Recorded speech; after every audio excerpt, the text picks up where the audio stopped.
Concerns on data security and slow distribution have been brought up regarding the national ID. This startup looks to revamp the system through blockchain technology. We find out more from Tetrix Network CEO and co-founder Emman Navalan. Emman, thank you so much for joining us on The Final Word. Before we get into the blockchain technology lingo, how is the government storing all of our kababayans' data from the national ID? More than 74 million have already registered, and more than 20 million already have their ID cards. Yeah, I believe they're storing it in the more traditional forms of storage, like storing it in data banks, data storages, and using cloud systems and as such. So we're seeing a more traditional form of storing and securing it, which is also being used right now currently by a lot. So data banks, data cloud systems, isn't this safe? Isn't this system unhackable? Why should we still use blockchain technology to secure all of this personal data of our kababayans? One thing that's different with blockchain is that it maintains a level of, it maintains a ledger.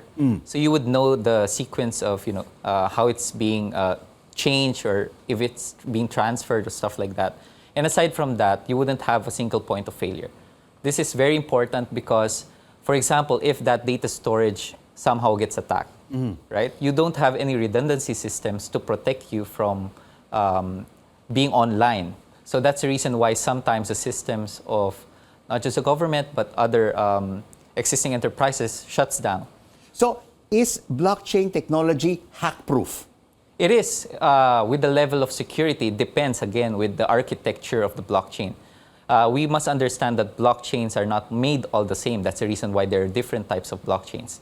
But with the specific blockchain that meets the expectation of such enterprises or even the government, it would be really secure and you'll be up most of the time, even 99%. So what is the percentage that a database cloud system or a data bank could be hacked? All right, I would say compare that to blockchain network, it's really significant. The amount would differ depending on how it's really stored. Again, there are different forms of storage. If you're going to store it in a cloud, it's much more, again, secure compared to storing it in your offices. And comparing that to a blockchain, since a blockchain has multiple servers around the globe running and operating at the same time, it's more, I would say, more secure if one gets attacked. With more than 74 million Filipinos already registered, that's a lot of information. That's voluminous data that they have. Is the government not even considering shifting from the traditional database to blockchain technology? Have you already submitted the proposal to the DICT and Secretary Uy? Actually, there have been initial talks. I mean, a lot of companies, not even, aside from us though, are talking and discussing about plans to help the government in protecting our data. But again, this technology would have to be, again, the government must agree that we must use this first and foremost, and it comes with education first. But what is the cost of blockchain technology vis-a-vis just the database, cloud system, and data banks? Is there a big discrepancy in the cost?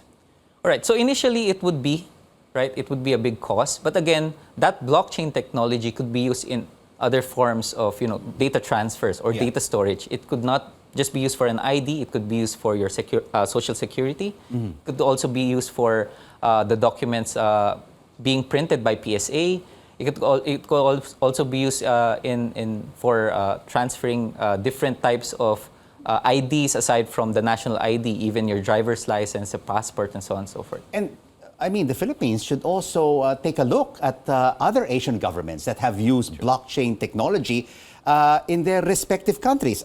I did a little bit of research. You have Singapore's finance department using blockchain technology, Indonesia for data management, India for its digital economy. So we have to really, at this point, really seriously consider to use blockchain technology.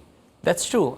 We also have Palau working on their NFT ID system, and we also have recently heard or mentioned Korea using a decentralized ID solution for their citizens by 2024. So yes, honestly, there is a lot of talks between the government and some groups, and there are When do you think will this initiatives. bear fruit? When will this materialize? And what could potentially be the roadblocks in adopting or integrating blockchain into the government system? Again, it's because of the education part that's lacking. Yeah.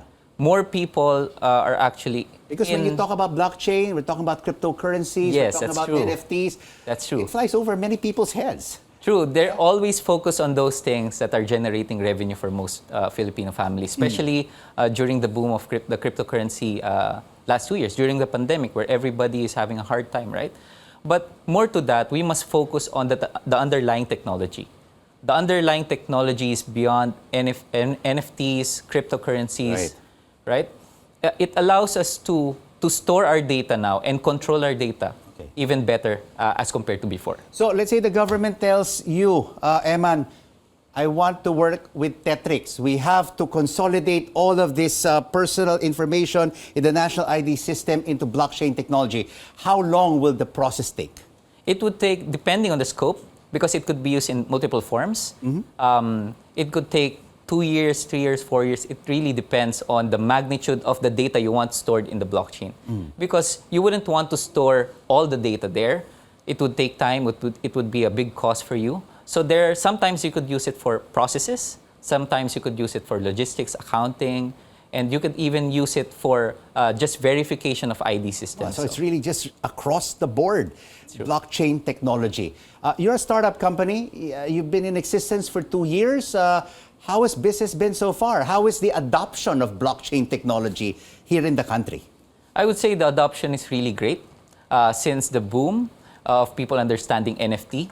So after that, it's really for us to educate them make them understand that NFT is just at the top.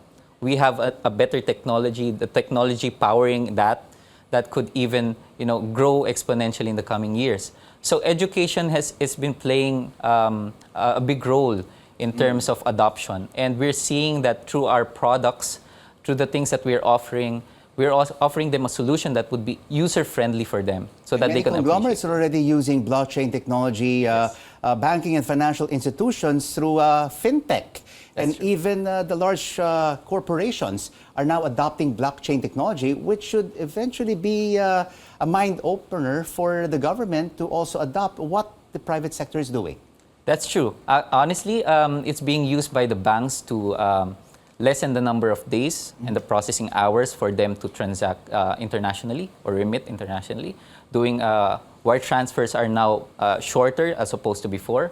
And what we always say is that blockchain does not offer just that.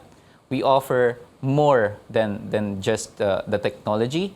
These products, these solutions are actually comparing to theirs.